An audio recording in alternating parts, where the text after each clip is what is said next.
বিনিদ্রের ইফতার ও দোয়া মাহফিলে স্নিগ্ধ সন্ধ্যা। সময়ের জনপ্রিয় ডিজিটাল প্ল্যাটফর্ম বেঙ্গল টিভিতে আপনাদের স্বাগত।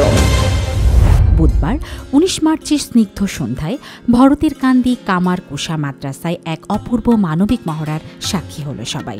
সামাজিক সংগঠন বিনিদ্রের উদ্যোগে আয়োজিত ইফতার ও দোয়া মাহফিলে উপস্থিত ছিলেন চিনিশপুর ইউনিয়ন পরিষদের সম্মানিত চেয়ারম্যান মেহেদী হাসান তুহিন।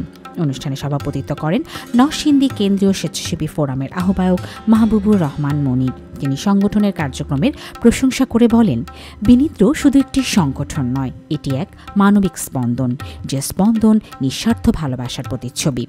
প্রায় ৩০০ জন ছাত্র ও সংগঠকের মাঝে ইফতার বিতরণ করা হয়, যা শুধু ক্ষুধানিবৃত্তির আয়োজন ছিল না, বরং সহমর্মিতার এক উজ্জ্বল উদাহরণ। অনুষ্ঠানে প্রাণবন্ত বক্তব্য রাখেন সাদমান হাসান সুমন, তামিম ইকবাল, সাব্বির আহমেদ, আরিফুল ইসলাম সজীব, তাহমিদুল হক সাদ, যারা যুব সমাজে এগিয়ে চলার অনুপ্রেরণা হিসেবে সংগঠনের ভূমিকাকে তুলে ধরেন। এই ইফতার ও দোয়া মাহফিল প্রবাসী মেম্বার ও বিনিদ্রের সহযোগিতায় অনুষ্ঠিত হয়।